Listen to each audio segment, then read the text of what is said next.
don't know if you can see me on the camera. I'm short. Do I need to sit in a chair or something? Oh, you're fine. Okay.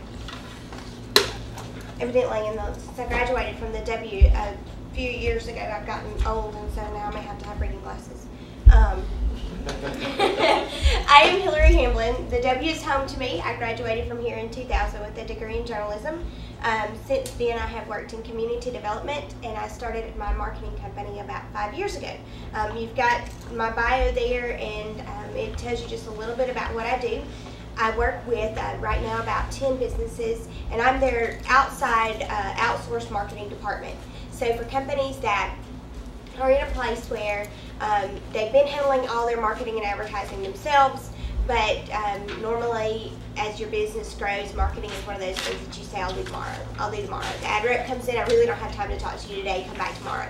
And when people get to that point, they hire me to do their marketing. Most of the time they're not financially where they can hire somebody full-time to do it, nor do they have a need for a full-time person, but they do need someone to take that over, and so that's me. I am a marketing agency, but I also help with planning, and that's what we're going to talk about today. The title of our program today is Mapping Out Your Marketing Objectives. What is your game plan? Achieving your marketing objectives. And I will tell you that when I read this title, I thought, well, that's kind of intimidating. You know, it's a big title, and it feels kind of intimidating. I am going to let Matt give you the next slide, and just in case, especially for anybody that watches it online, you've got a workbook that I think has been printed out for you. You can go to my website and download that. It's at advertisingmomentum.com/articles-and-links/workshops. So you can go to my website and download that workbook. You can download it in a PDF and print it off. You can download it in a Word document and fill it out there on your computer. But I wanted you to have access to that if you wanted to go back to your office. I wanted to share that with someone. You can. But our title is Mapping Out Your Marketing Objectives. So I thought I would simplify that a little bit because it is kind of intimidating to take that big of a title. Marketing objectives are just basically what you want your marketing to do for your company. Those are your marketing goals. So very simply, marketing objectives are your marketing goals. And then your game plan, on the next slide, is just that. It is how you reach your goals. It is the plan and your strategy for reaching those goals. Today, we are going to cover a fair amount of ground. We're going to set goals for your company, which may include things like increasing your revenue, increasing sales in a particular area. Maybe your goal is that you want to increase your social media presence. Maybe you want to polish your branding or enhance your customer service. It may be something else. Matt, if you just click on through, we're going to add those goals. So the first one is to set your company goal. This one? Yeah, there you go. They're going to pop up there. We're going to set our company goals. The next thing we're going to do is we're going to talk about creating a marketing budget, overall and monthly, because we need to have a full snapshot of your year, and then we're going to divide that up so that you've got a monthly idea of what you can spend. We're also going to talk about what media to use to reach your target market, so we're going to create that plan. And then we're also going to talk about how we can pull your staff in. I tell my clients that we can spend $100,000 on advertising this year, and we can load your company up with business. But if your company and yourself and your employees are not ready for that, then we've wasted our money, because those people will not buy and they will not come back. So we want your employees to be on board, because if your staff is not on board, then you can't promote the new services and the new products, and you're going to be pulling that weight all by yourself. So if you've got staff, we want those staff on board. If you don't have staff, when you do have staff, I want you prepared to bring those people into your marketing plan, because they are part of your marketing plan. They are your customer service and your brand ambassadors. So your staff plays a role. So that's a lot of work. We're going to tackle it, and we're going to have some help. This is John and Julie. John and Julie are going to tell us about their business today, and we are going to walk with them through all of this and give you an idea of how your company can take these steps as well. I'm going to tell you a little bit about John and Julie. These are my fictional characters, but I have pulled their information from other clients that I have worked with. It's kind of a compilation of people and examples that I've worked with, so you'll get some kind of real life ideas of how marketing plan can work. John and Julie own a home improvement store. They opened this store about 10 years ago, and they were honestly pretty happy to survive the economic problems of the last few years. Now that things seem to be picking up, John and Julie are ready to look at their marketing plan and kind of reevaluate that. Anybody else kind of in that place where your business is ready to reevaluate your marketing plan or just create your first marketing plan? John and Julie are going to help us today as we talk about discovering what it is you want your marketing plan to do for your business. And then we're going to talk about how to determine who you're marketing to. That's also known as your target market. And then what plans you need to implement in order to achieve your goals. The very first step that John and Julie are going to do, they're going to sit down and talk about their plans or their goals. And that's what I want you guys to think about. John and Julie start by talking about what kind of revenue they have now and where they would like to see their revenue go in the next few years. At the peak of their business, they were selling about $2 million in products every year. That number declined sharply in 2009 and slowly has picked up over the last few years. As part of John and Julie's discussion about their revenue, they wrote down their revenues over the last several years and looked at what rate the company had been growing. And they noticed their company grew at a 7 to 10% rate every year. So with that in mind, they were able to kind of calculate where they should be at the end of the year and where they should be in 5 years. They can look at that number and say, yes, that's where I want to be. Or no, that's not where I want to be. I want it to be more. They were able to, by knowing what your revenue looks like, how you have grown over the last several years, you can see what to expect. If it's not the rate that you want, that's when we really start to look at ways to make that rate higher. If you've got a negative growth rate, so your sales are actually shrinking, your profits are shrinking, now's the time to notice that before you start a marketing plan. Where is that drain? Where are you losing money? And try to find ways to fill those holes. A lot of people, you talk to a lot of business owners and they'll tell you they don't know. Until they do their taxes, they don't know. But keeping track of that, even just kind of looking at a profit and loss statement every month, is part of your marketing. To know whether or not your marketing is working, to know whether or not you can actually spend what you've budgeted to spend on your marketing and advertising. This is where I suggest that you start. If you're going to start somewhere, think about what your revenues have been over the last 5 years. If you're a new company, you may not have 5 years of revenue to go back and look over. But look and see how that revenue has changed. Are you growing? Are you shrinking? Are you growing at the rate you want to grow at? I am actually in a Smart Biz group in Tupelo.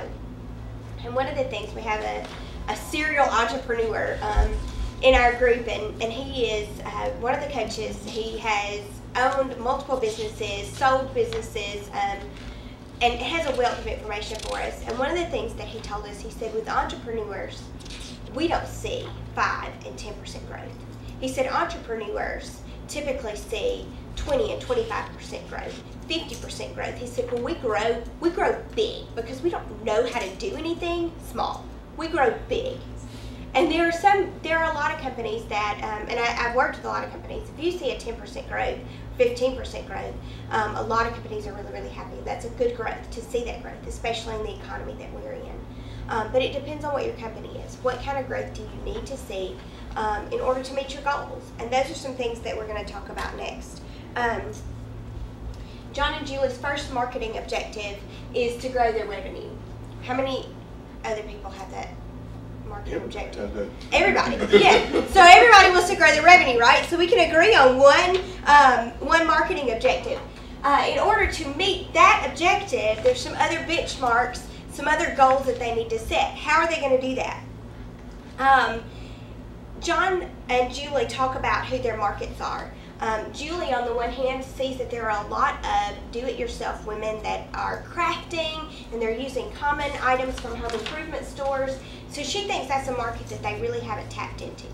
So that's one of her objectives, one of her goals, is that she wants to tap into that female market that they're just not pulling in. And so that's another marketing objective. John looks at their main market, the people that they are pulling in right now, who are contractors. And he wants to see their contractors use an online service they have. This company has an online service where you can order your products and then pick it up in the store, schedule a pickup. For contractors, they think that's a great idea because they can order in the afternoon or in the morning and then pick it up, and it saves everybody some time. The other thing they want to see is more referrals from contractors, because they know that if the contractors send them business, those people are more likely to buy from them, and they can market to the contractors and not have to market to everybody who's building a home. So now they have several goals for their business, which is our next slide. They want to increase their revenue by 10%. They want to increase the traffic of women. They want to increase use of their online ordering process and increase referrals from contractors. If you will notice their objectives, they have a variety of objectives. One is an income objective. They also have a specific target market that they want to reach. And so that's another objective, is to reach that specific target market. They also want to increase use of a particular service. So they've got a service that they're selling that they want to increase use of. This is where I ask you as participants, because it is a workshop, to dream a little bit. And if you've got a copy of the workbook, you should have, or even my slides, you should have a place where you can write down some goals. What are the goals that you want to reach for your company? Maybe it's more than just increasing sales overall, but you want to increase purchases of a specific line of products or a specific service. We all know, especially if you sell products, you can increase your revenue, but it doesn't mean your profits go up. If gas prices go up and the products you're selling, your wholesale prices go up, and you have to pay your employees more and health insurance goes up, then your profits can actually go down while your revenues go up. So if you've got products or services where you actually make more money, or maybe you just enjoy a particular part of your business more and you want to increase sales of that particular service, think about those. Those are some of your marketing objectives, some of your goals. Before you set out to create a marketing plan, you want to know what you want it to do. Because you can throw out advertising all day long. But if it's to the wrong people and you're not getting the types of people and the types of sales you need to make your business grow, then you've wasted your advertising dollars. So we want to make sure those advertising dollars don't just work, but they work in the way you want them to work. They bring in the people that you think could be long-term customers, the people you're excited about working with, and the people that are going to buy the most and cost you the least amount of money. You want to help your customers, but you also are in it to grow your business. So it's a two-way street there. Those are the goals for this particular company. I want you to take just a few minutes and write down some marketing goals that you have for your company. Some things that you would like to see your company do in the next year.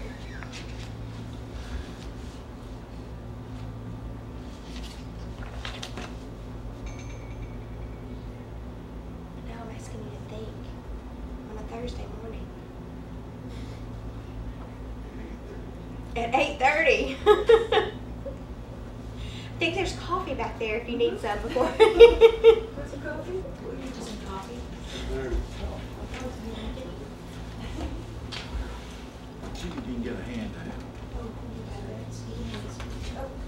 He has to sign in to do it. You have to sign in to get one?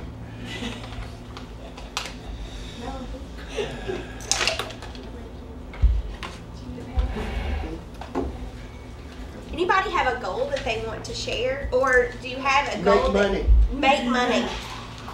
Do you have anything more specific? Do you have a particular area that you would like to focus on? What kind of business do you run? What kind of business do I have? I own a small construction firm. What type of construction? Usually just Commercial, planning. residential? Yeah, commercial. Commercial? Government. Government. Okay. See, that narrows it down a little bit from construction. Okay. The target market, is that what you're saying? Yeah, that kind of gives you a target market. Government, municipality government, state government, federal government, Yes. all the above. Those.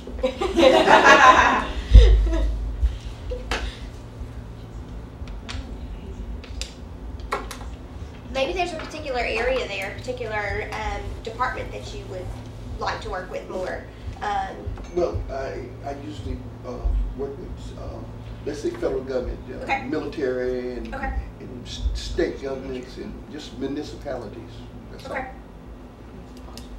Are there particular projects that you like to work on more than others? Yes, earth movement. Okay. So that might be a objective, Mhm. is to increase that particular side of your business. Yes, it is. So there's your marketing objective. We came up with one. That's That's it. Yeah, but it is a tough, it's a tough business. Anybody else have a marketing goal or a marketing objective you'd like to share? Well, we've been working on this for quite a while.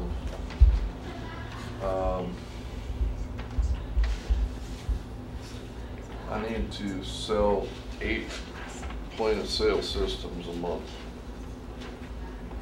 Okay. So, So who do you sell point of sale systems to?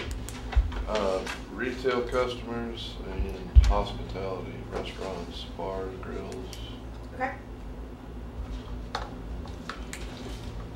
Do you have a particular geographic area? Golden Triangle. Okay.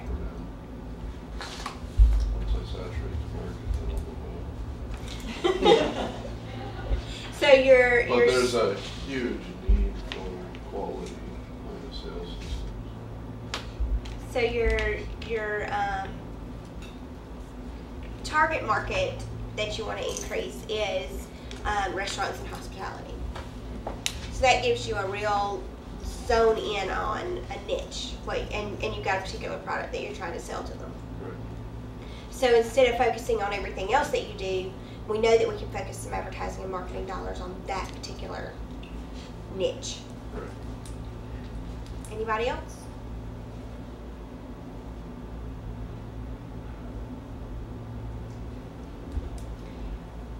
John and Julie's next step, because now they've set their goals, so we know what we're aiming at. We've got a target. Their next step is to know how much they can spend to reach that target. I do have to give you a disclaimer. I am not a numbers person. When I went to the W, and I believe it still is, my degree's in journalism, the journalism building is far away from the math and science and nursing buildings that you could get and still be on campus. In fact, it's outside the gates of campus. My sister was in nursing, and it was when it was in Taylor Hall, and I tell you, you could not get further from the nursing building than the journalism building, and I liked it that way. I am not a numbers person. And so we talk about budgeting. I give you that disclaimer. I am not a numbers person. I love a good story, and I love to tell a good story. Numbers can do that. Numbers can tell a story. And that's the part I like about numbers, is when they do tell a story. They can also help create structure and a plan, and I love structure and a good plan.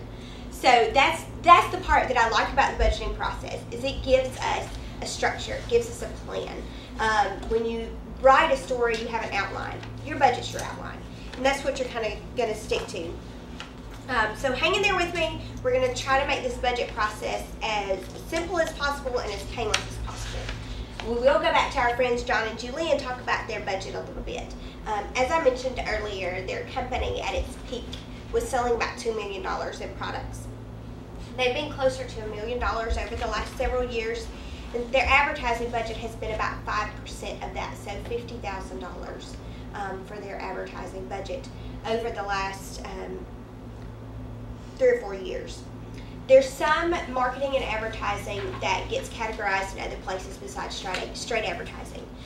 Things like polo shirts for their employees to wear, uniforms for their employees, gift cards that they give to great customers at Christmas, and even signage for their building may get categorized in other places, but it can also be considered advertising. We're going to be talking about straight advertising, marketing dollars, and not necessarily all those other things that get stuck in other places. I usually suggest that most of my clients stick with a 5 to 10% of their revenue as a marketing budget. So if you've got $500,000 in revenue, then you should be spending anywhere from $25,000 to $50,000 in marketing dollars. If you've got $100,000 in revenue, then aim to spend $5,000 to $10,000. You have to get a little more creative when your marketing budget is under about $15,000 for the whole year. You can do it, but you do have to get a little bit more creative, and we can talk about some of those creative ideas. Okay. Your mom and pop. Yes, Not even sister and brother, just mom and pop. right, right. You're a startup. You had $50,000. Okay? Okay, When I started up, you had $50,000. Mom and pop. mhm, How do you bring that marketing budget down to fit within inside of that $50,000, knowing that you're still going to have to put up? If and I don't do this. If I was going to remodel a home for, well, I better go here because he ain't got no money. I can't afford you. I still got to, if I get a contract to remodel this kitchen, okay? okay, And he said, you remodel this kitchen. He didn't say, I'm gonna put up this money for it. He said, I'm gonna pay you X number of dollars to remodel this kitchen. right. How am I gonna fit that into my budget, especially when I gotta go buy a product and pay labor for this gentleman to do his kitchen? You see where I'm coming from? I do. And some of that is going to be a lot of grassroots, they call it guerrilla marketing. Some of that, if you're doing remodels of a home, you're going to go to Staples and you're going to print out flyers. 500 flyers, maybe you do color copies, really nice, and I say Staples, I hope local printing companies don't come in and assassinate me over that. But you can print them cheaply at Staples and Home Depot, Office Depot. And you're going to take them to the realtors and build some great relationships with realtors, because who needs remodeling of their homes? People that have either just bought a home that needs some work, or people who are getting ready to sell their home and they need some updates so they can sell it better. So you're going to create that target market. It's going to be a niche to start out with. So for $500, you can print out flyers and spend a day, a week, going around to realtors' offices and telling them what you do. You're going to have testimonials from other customers that you've already worked with. Maybe it's your family that you've done remodels of, so that you've got somebody that says he does good work. You're going to show them if you're insured and bonded, licensed and bonded, because that's going to be a big deal to find a contractor who's licensed and bonded for those jobs. And you're going to make those relationships. You're going to talk to local home improvement stores, flooring stores, those kind of people who have people who come in and they don't have anybody to do the work for them. In my hometown of Baldwin, there's a hardware store. If you hang out there long enough, you'll go home with a job. Because if you're a contractor, people come in there, they need supplies, they need a home improvement job done, and they're going to ask the owner, do you have anybody who does this? Do you know anybody who can put on a new roof? Do you know anybody who can put down these new floors? Do you know anybody who can fix this? So you're going to fit that money in there. If you've got a $50,000 budget to start with, maybe you're only going to be able to spend $1,000, $500 or $1,000 to start with. The goal is that by the time if you budget his project well, you're actually going to make money on his project. So you'll have your $50,000 plus a little bit to work with. You still got to pay yourself. You still got to pay your guys, but all that's in your budget. So what is your overall budget for the year? Not just what you've got to start with, but if we're talking about a year, what do you expect? If you've got $50,000 to start with, how much do you expect to be able to, what's your overall goal for the year? Do you expect to still have only that $50,000 at the end of the year? Or do you want to have, not in your bank, but have used $200,000 by the end of the year? Does that make sense? Yeah, Okay. I'm following. So you do have, like I said, you've got a small marketing budget, you got to get creative. I've worked with companies where we've spent $500 to $1,000 a month. And you can get some work done for that. You just have to be a little bit more creative. And a lot of it's about those relationships and creating those relationships. Matt and I are in a network referral group called B&I. Membership for the year there is around $500. And I will tell you that it is completely worth it, because you could have enough business, residential contracting business, off of that membership, that would be your advertising for that month. And it would be worth it, because you make those connections and people would send you the business and you wouldn't have to go out there and do the flyers and the door hangers. It's another thing you can do. Find a neighborhood that has older homes in it that needs remodeling. and create door hangers. Go door to door and hang those door hangers with your contract information, contractor information on there. So there's some things that you can do that are not going to be really, really expensive starting out to get your name out there. Does that help? No, I just Okay. asked the question. Yeah. Like I said, I'm not in that, but Right. Mom and pops, you've got clothing stores that are finding social media to be huge. Social media is time consuming, so you're going to spend some of your paying people within your company maybe to run your social media campaign or spending your time running it yourself. You've got to fit that into your budget, and we're actually going to talk about that.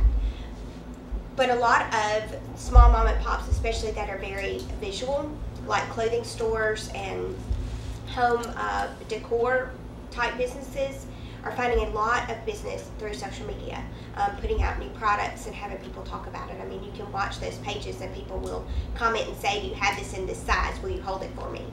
And so they're selling before people ever come in to try it on.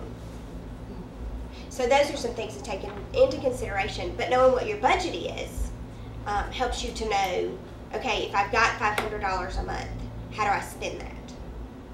If I expect to have brought in $100,000 this year through my projects, my budget looks like $10,000 for the year. How do I divide that up among the months? And that's what we're going to talk about. Take your overall yearly budget, whether it's $5,000 or $10,000, or in their case, $50,000.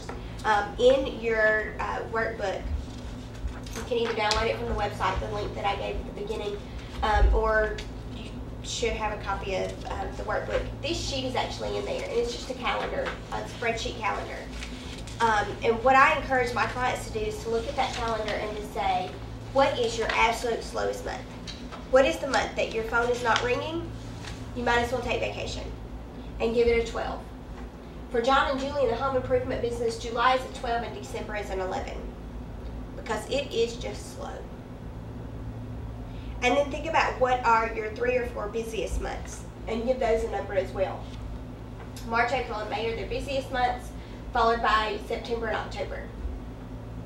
And then fill in those other months. Rank your months 1 to 12, 1 being your busiest month, 12 being your slowest month. And that's going to help us determine where to spend your advertising dollars. Because if you've got $50,000 or $10,000, it would be easy to divide that by 12, throw it in there, and be done. But then you're going to spend a whole lot of money in your 11 and 12 months when nobody's coming in. And so you're going to waste some of your dollars. You need to keep a baseline out there during those months. But then you also want to be able to spend a little more going into your higher months, because that's when people are normally thinking about your company. I'm a big proponent of fish when the fish are biting. So if you know that people are thinking about your company in March, April, and May, that's when you do the bulk of your advertising. There's no point in advertising sleds in July. People aren't that interested. This winter, there's no point in advertising sleds in Mississippi, unless you're going to ride the pollen on them. But think about when people are interested in your product. And that's when you're really going to advertise. For the sake of this company, we're going to look at their $50,000 and divide that by, take 5% of that budget. 5% of that budget is going to be $2,500, and we're going to give every month 5% of our budget. So every month, regardless of how slow or busy it is, it's going to get $2,500. Maybe if you've got a smaller budget, your budget's like $100 for Christmas cards to your best customers. Maybe it's $500. Maybe it's a much smaller amount than $2,500. But you're going to keep something out there, even during those slow months. 5% of your budget is going to go into every month. Then we're going to look at, for them, the top 6 months of the year. And we're going to add another $2,500.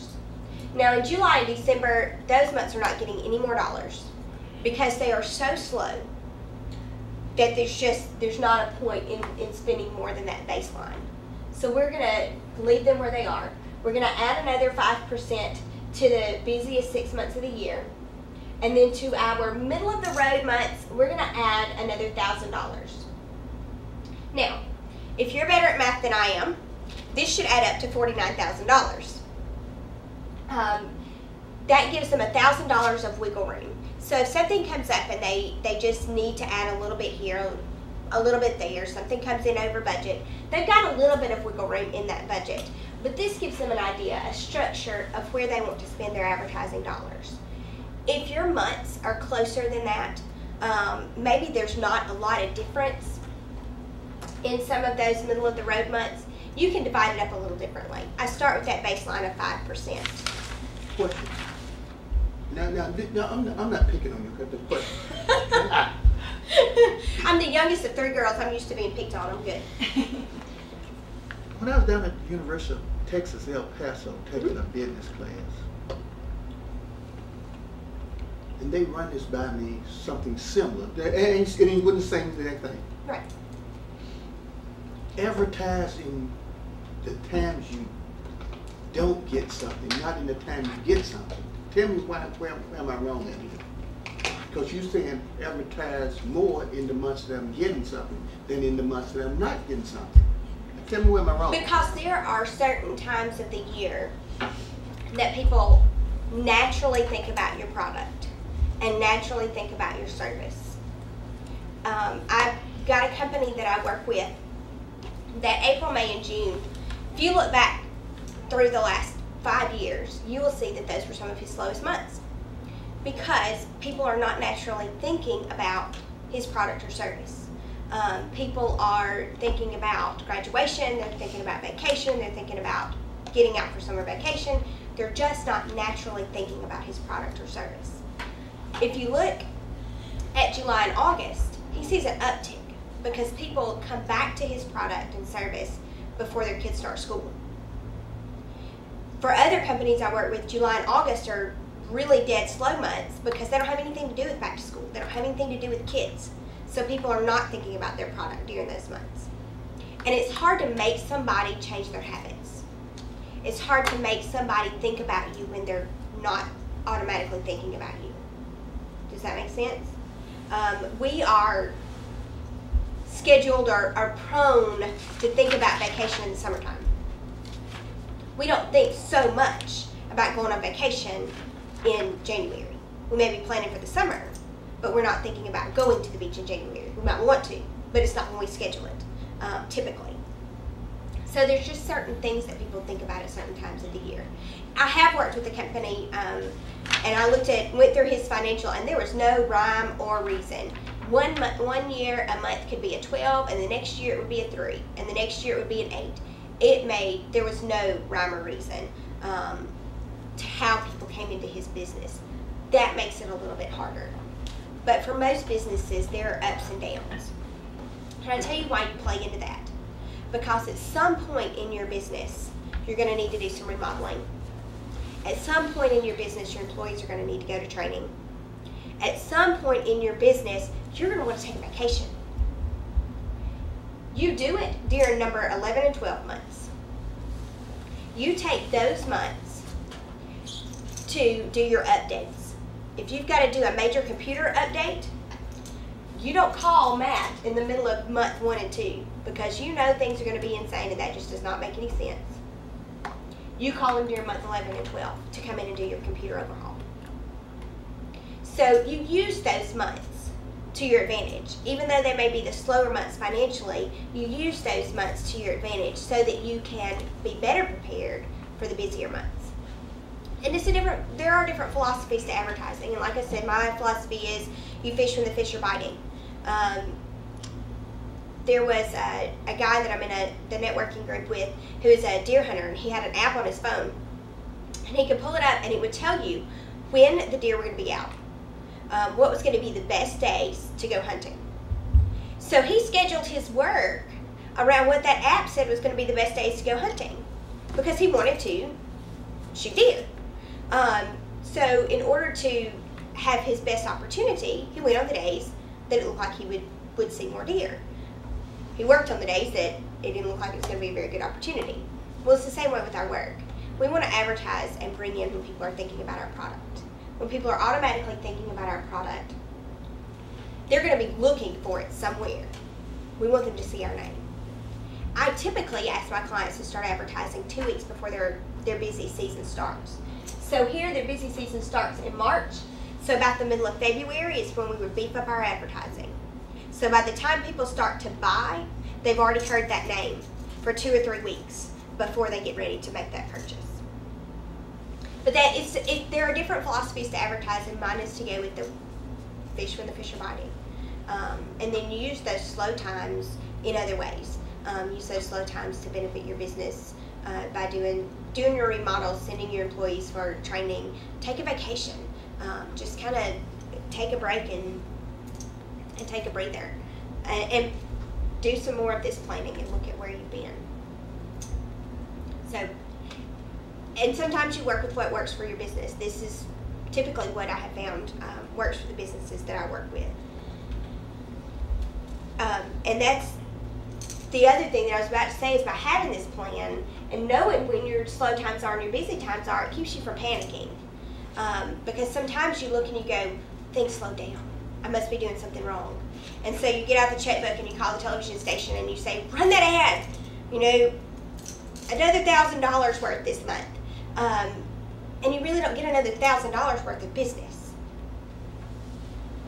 So by having this plan and know when your busy times are and your slow times are, it kind of keeps you from panicking and keeps you from looking at it and kind of having that scared feeling like everything's about to crash down, because you know it's coming.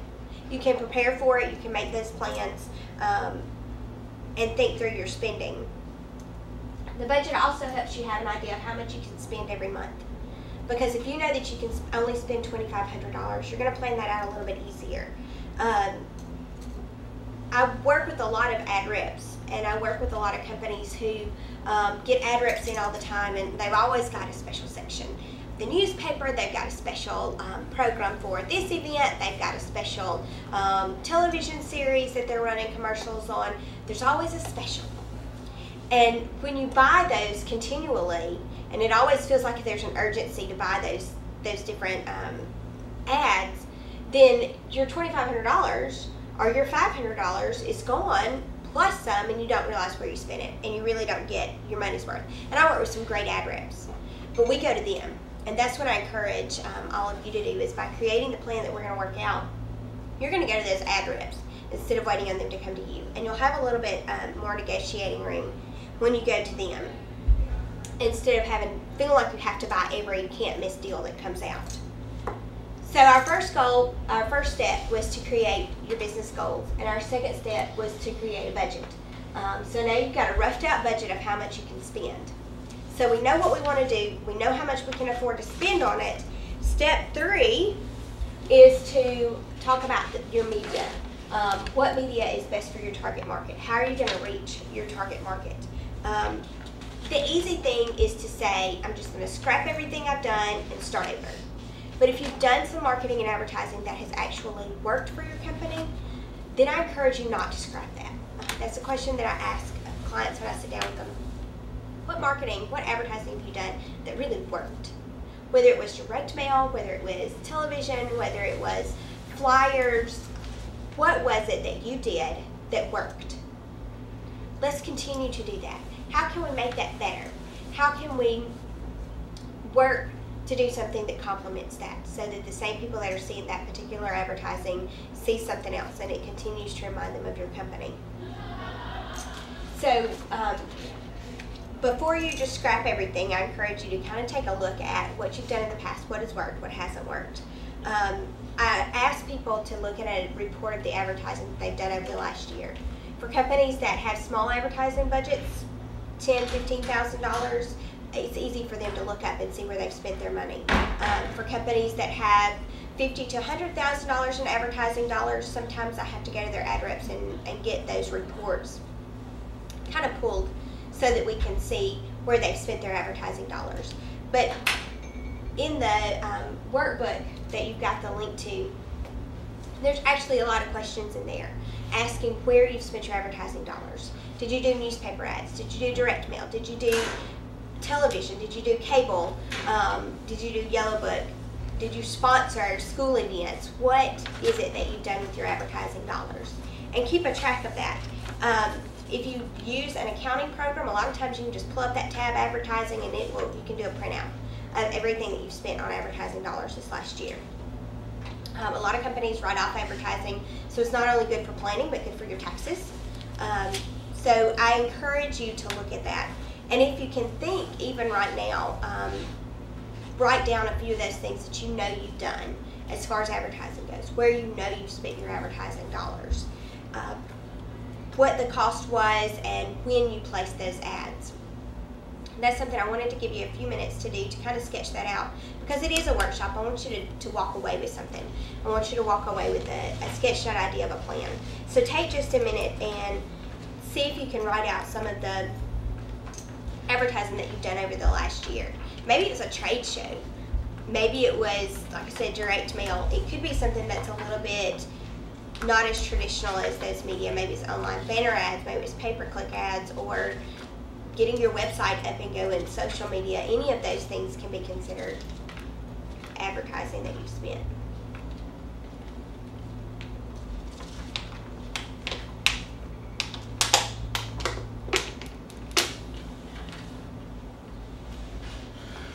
Don't forget monthly things like Yellow Book is something monthly that usually just pulls straight out of your checking account. They get that set up on bank draft, so you don't actually pay that bill every month.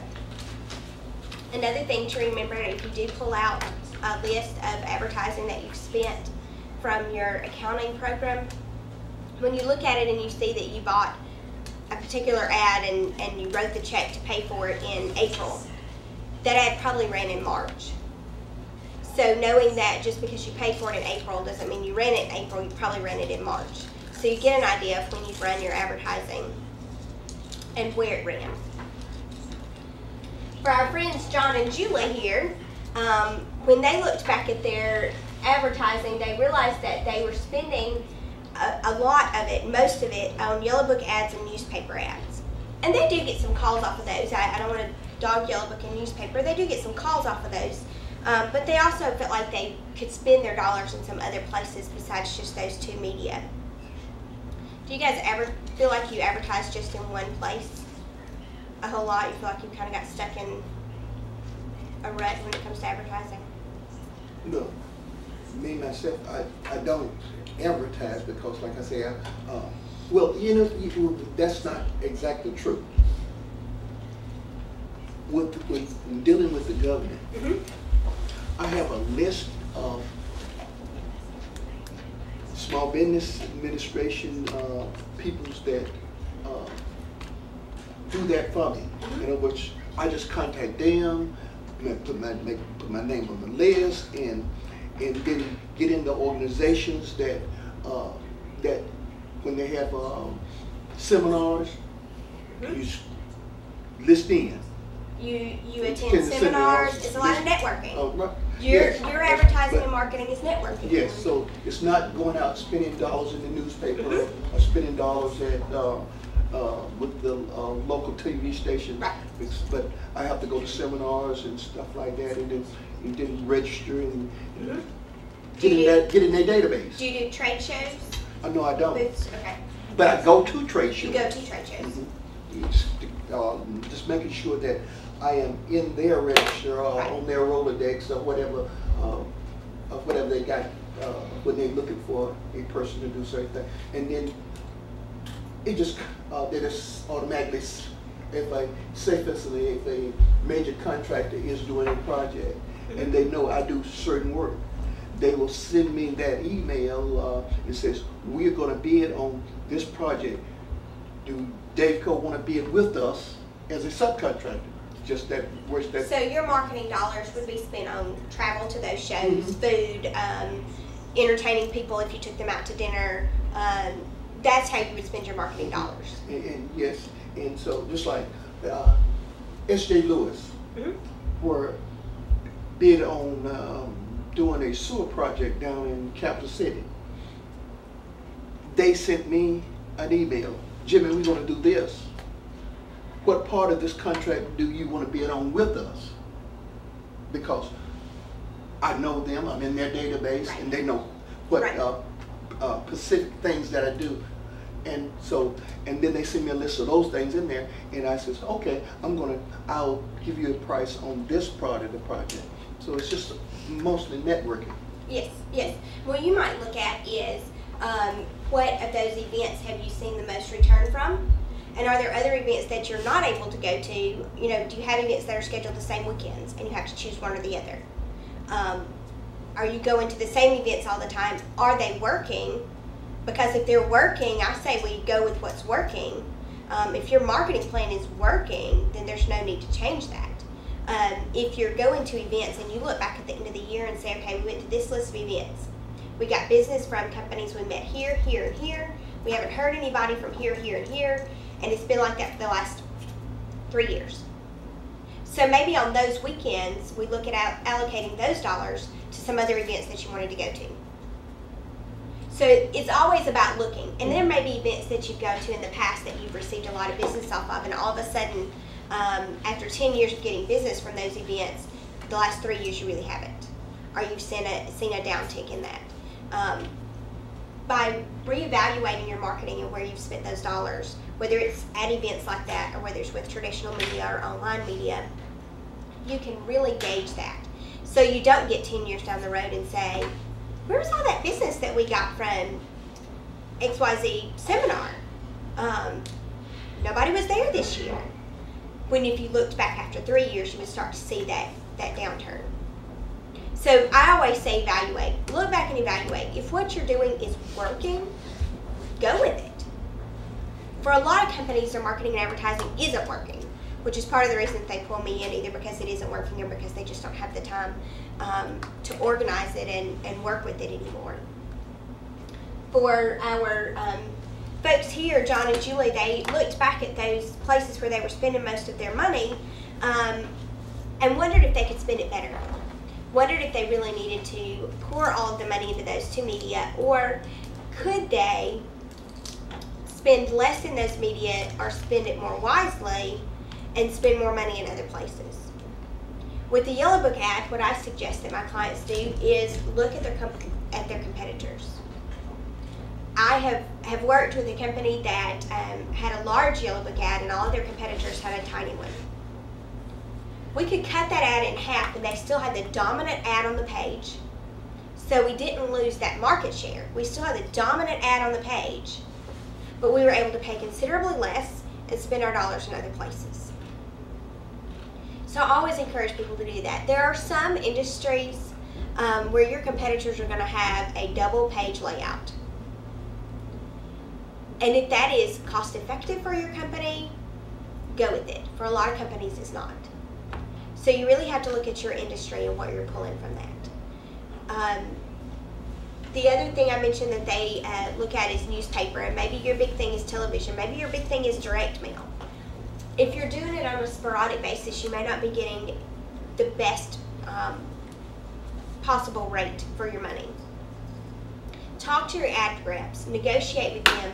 If you know at the beginning of the year that I'm going to spend X number of dollars with your media over the next 12 months, what kind of rate can you give me? Can I get a better rate? What kind of plan does that put me on? And if you agree to spend a certain amount of money, and you may have to be on a contract rate with them if you feel comfortable doing that, you can get a better rate. So negotiating with your ad reps over your rates. Not trying to get them to give you something for nothing, but really negotiating and say, I am working out a plan. And I know right now I'm going to spend this amount of money with you. Can you help me out? Can we make this work better? And really think about if your target market is in the places that media is going to reach. And that's what our characters here did, is they looked back at their target market of contractors and wondered if those contractors are looking in the Yellow Book or reading the newspaper. Or if those contractors are more likely to be watching a sports show on television. And if there's a better way to spend their ad dollars. They also look at who their target market is, because every target market has a different way that they experience media. Their target market and that's our next slide is their target market. They've got two, I forgot, social media. Their target market, they've got two target markets. One is men who are 30 to 60 years old, contractors, and they live and work within a 60-mile radius of the store. This is their primary target market. Their secondary target market is women who are 25 to 50, they're moms, they have a household income of $75,000 plus. They live within 30 miles of the store and they like to build or craft. That gets pretty specific, doesn't it? That cuts out like 80% of the people that live around the store. And that's okay. Because they know if these contractors come in and send their people that they're building for and the people that they are working for, they don't have to advertise to every homeowner if they've got the contractors sending those people in. And if they work out some programs for those contractors. And if they look at this particular group of women, they know this particular group of women will buy more of some specialty products. And so they don't have to concentrate on everybody else. There's also a whole group of people that don't fall in these categories who still experience the same media that they do and still watch the same television shows who could be customers. So those two target markets really give them an idea of who they are going after. Business to business, businesses like Matt, who typically you work with businesses versus consumers. It's hard to say who that person is. You may work with male or female. A lot of times it will be typically one or the other. Maybe that person has a specific title. Some companies say the person I typically work with is the office manager. The owner may sign the check, but they do whatever the office manager suggests.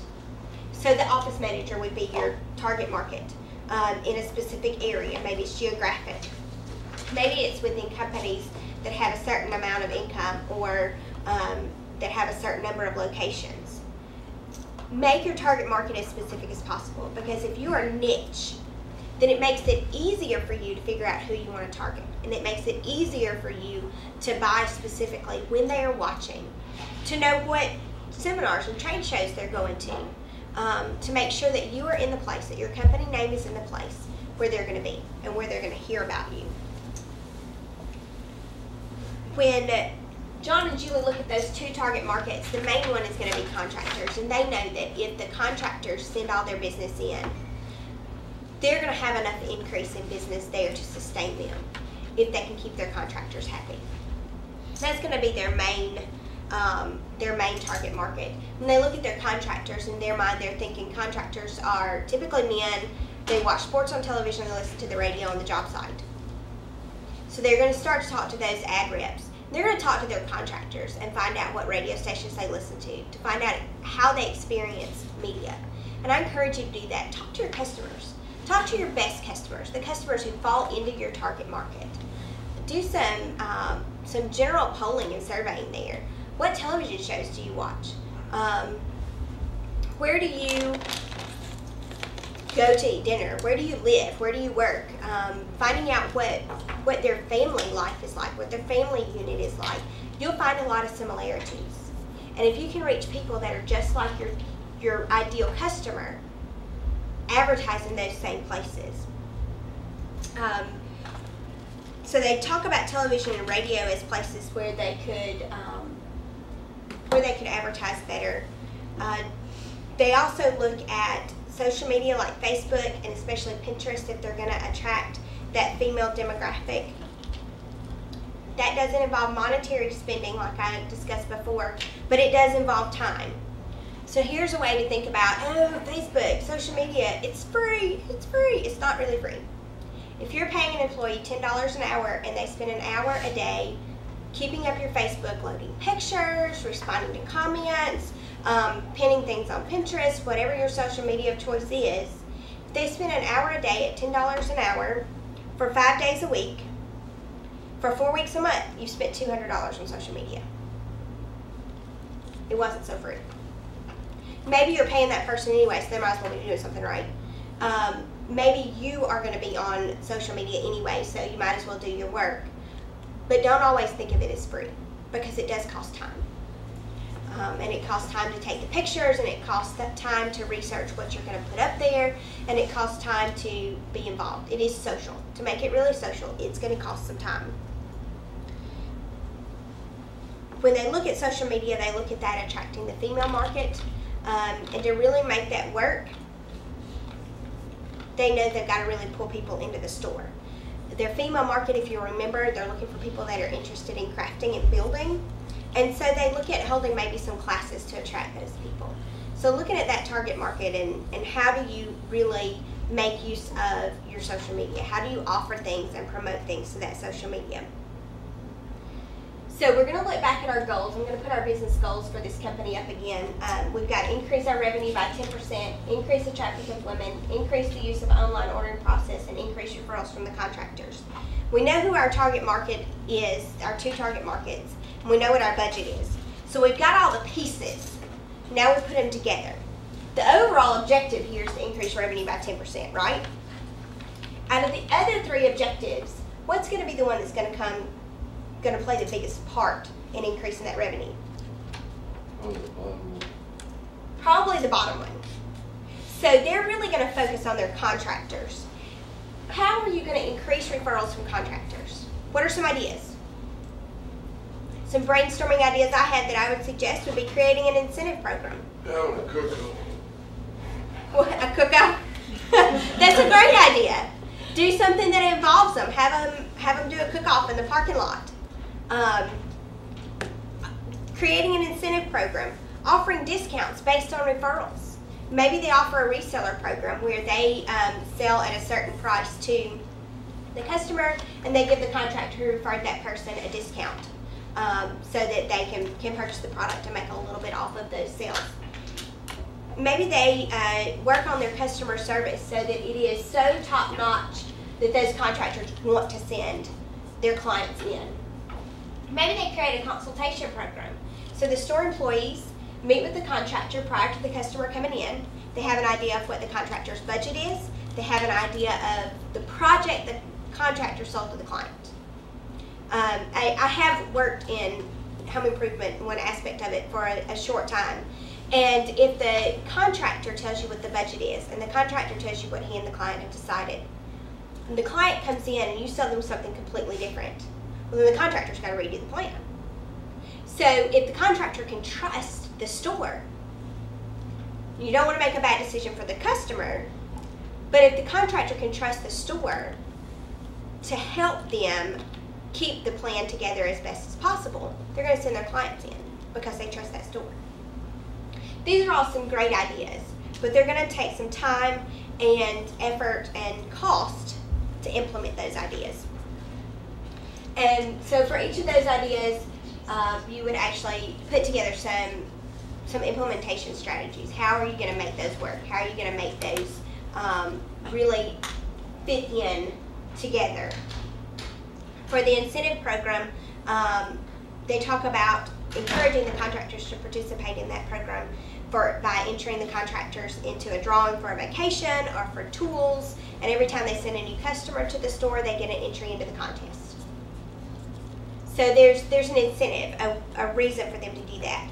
They even talk about creating a tiered system where contractors receive specific discounts based on the number of referrals that they send in at each level. There's a time and a cost involved in implementing any of these. And these may all be great ideas. Do they have the time and the money to implement all of them? Probably not. So you choose 1 or 2 of these, and then you would figure out not only what you're going to do, but how are you going to market that? Are you going to do posters in the stores? Are you going to do direct mail? Are you going to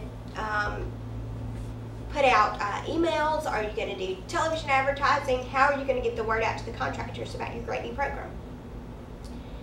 And how does that fit into your budget? So fleshing out all those details is where it all comes together.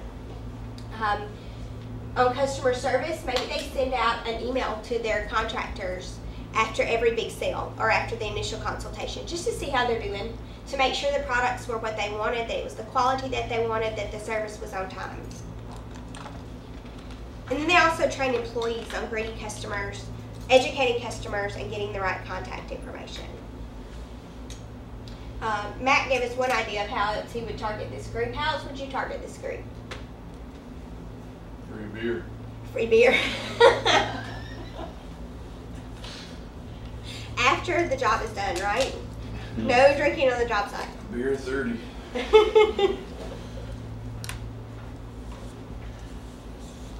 This is their main target market, and they know that if they increase referrals from these contractors, then they're not going to have to worry so much about referrals from other places, because if this is all they do, they know they can increase their business.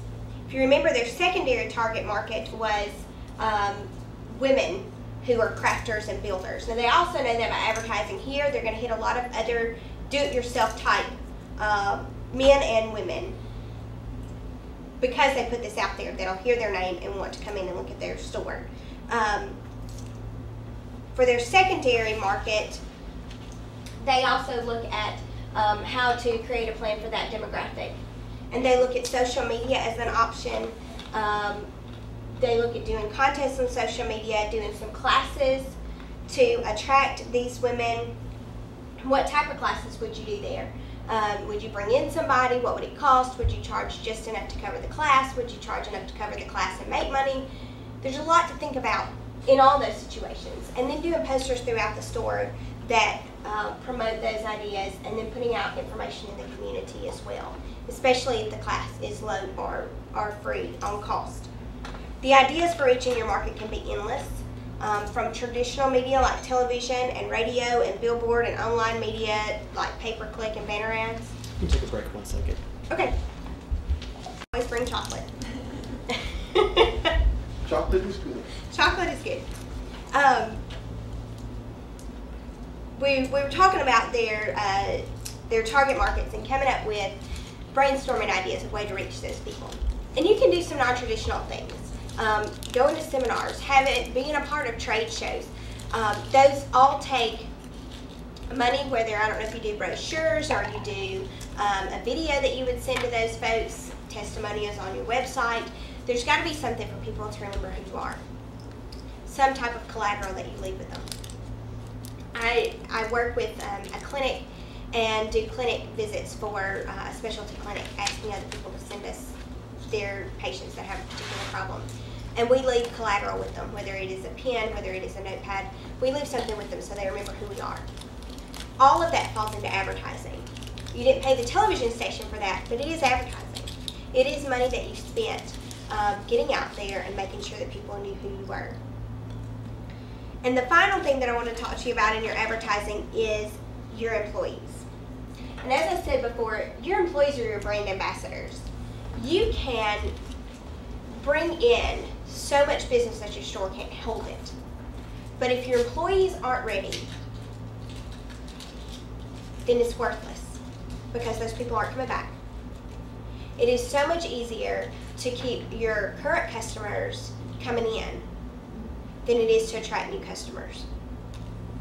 So if your employees are not ready, if they're not trained, they don't understand the importance of good customer service, if they don't understand if they're going on a job site, particularly in a residential, they're going into someone's home, they don't understand why we leave the site cleaner than when we got there. Because you want those people to tell their friends. Word of mouth is hands down the best advertising there is. And giving top-notch customer service increases that word of mouth.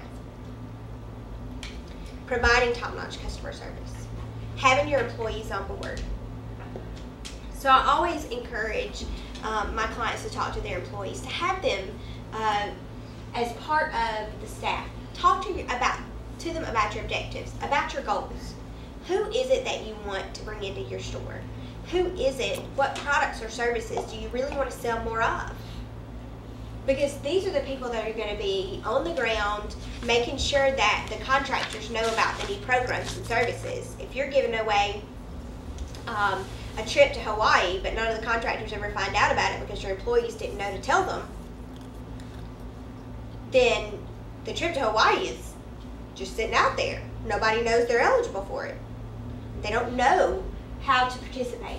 So make sure that your staff knows what your objectives are, and even what that progress is. I'm a big proponent of you don't want to share more information than you're comfortable with, but make sure that your employees are on board.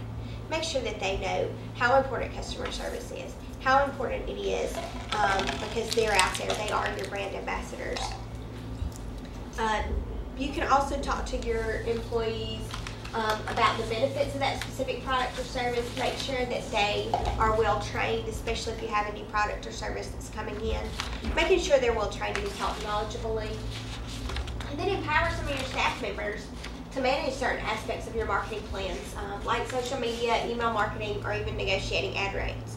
If you have got a master salesperson who can negotiate any deal, put them with your ad reps and let them work it out. If that is something that you are uncomfortable with and you've got a master salesperson who can do it, get them involved. Let them be a part of it. You don't have to do everything yourself.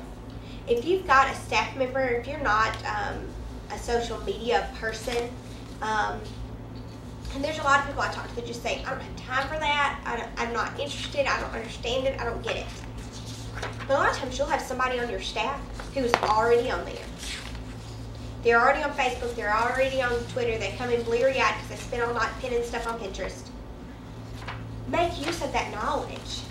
Empower them. Don't let them spend the whole day, but empower them to spend 30 minutes a day updating your Facebook page. Give them some guidelines, some things that you would like to see. Let them write down a few sample ideas of what they would like to put out there so that you can approve it and you know, kind of keep tabs on it, especially pretty close the first few times. But empower some of your employees to participate. If you've got employees who can do those things and want to do those things, there's no reason that every aspect of your marketing plan has to be done by you because they are a part of your company. And it's all about skill level and about what they're able and interested to do and taking advantage of that.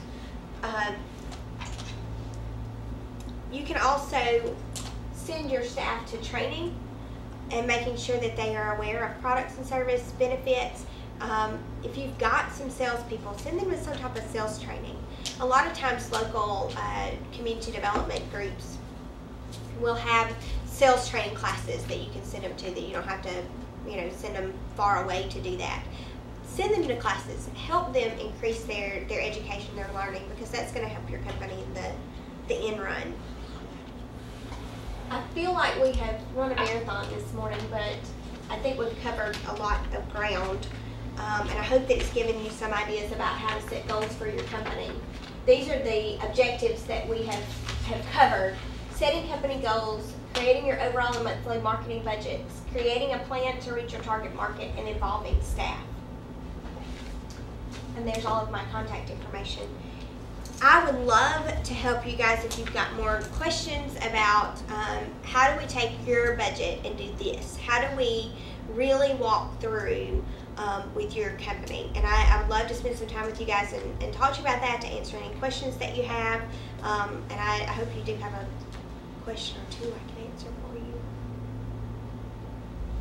Is it clear as mud now? Did I go too fast? You did a wonderful job. Nice job. Most people say I talk too fast. I work in a program at our church, and I was working with a little girl, and she said, "Could you please talk slower? You talk too fast." You live in Mississippi. So, I'm supposed to talk slow, right?